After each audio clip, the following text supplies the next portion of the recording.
विश्व विजेता हम शासक हैं।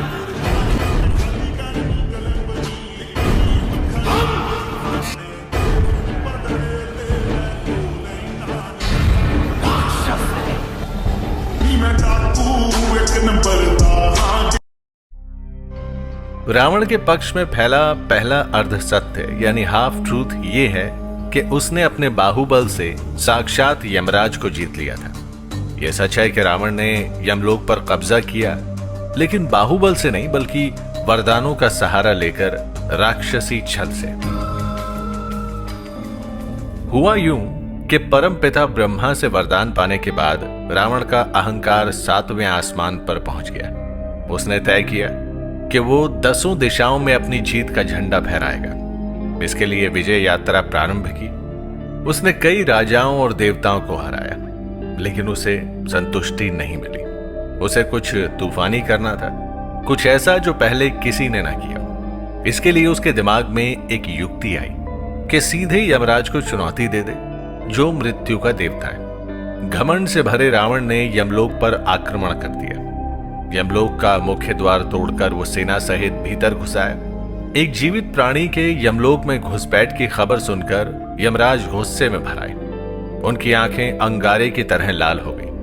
क्रोध में तमतमाते हुए यमराज अपने रथ पर चढ़े और मन की गति से रावण के सामने पहुंच गए। साक्षात मृत्यु के देवता को अपने सामने पाकर राक्षस सेना में भगदड़ मच गई, लेकिन रावण अपनी जगह पर खड़ा रहा। अभिमान से उसकी सारी भुजाएं यमराज से लड़ने को मचल रही थी। यमराज ने उसकी मंशा पूरी कर दी। दोनों धुरंधरों के बीच 7 दिनों तक भीषण युद्ध चला। रावण की हालत बिगड़ गई थी। फिर भी तमाम शक्तिशाली अस्त्र शस्त्रों के प्रयोग के बावजूद ब्रह्मा जी के वरदान के कारण रावण मरने से बच जा रहा था। ऐसे में यमराज ने अपने अमोघ शास्त्र कालदंड का आवाहन किया। वही कालदंड जिसके प्रहार के बाद हर जीव को अपना शरीर छोड़ना ही होता है। वही कालदंड जिसे धारण करने के लिए यमराज का एक नाम काल भी पड़ गया है। कालदंड हाथ में आते ही यमराज और विकराल हो गए, बिल्कुल काले बादलों की तरह विशाल और भयानक। उन्हें इस रूप में देखकर रावण की हालत खराब हो गई। पर जैसे ही यमराज कालदंड चलाने के लिए आगे बढ़े, परम पिता ब्रह्मा जी वहां प्रकट हो गए। हे धर्मपालक यम, हे सूर्यपुत्र यम, अपना ये अमोघ कालदंड नीचे कर लो। रावण तो अहंकार में अज्ञानी हो गया है, वो नहीं सुनेगा, लेकिन तुम तो धर्मराज हो। अपने पिता की बात सुनो वत्स। इस मूर्ख को मैंने वरदान दिया है कि ये किसी देवता के हाथों नहीं मर सकता।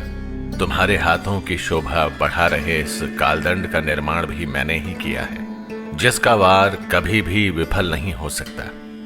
अब ऐसे में यदि तुम इस कालदंड का प्रहार रावण पर करोगे और वो मर गया, तो मेरा वरदान झूठा सिद्ध हो जाएगा, और यदि नहीं मरा तो मेरा ही वचन झूठा सिद्ध होगा।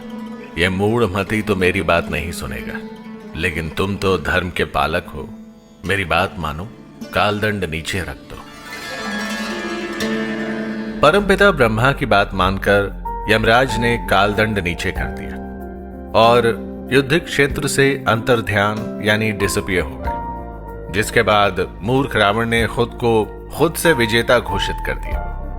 मैं आप पर छोड़ता हूं, आप तय कीजिए, क्या रावण वास्तव में यमलोक युद्ध का विजेता था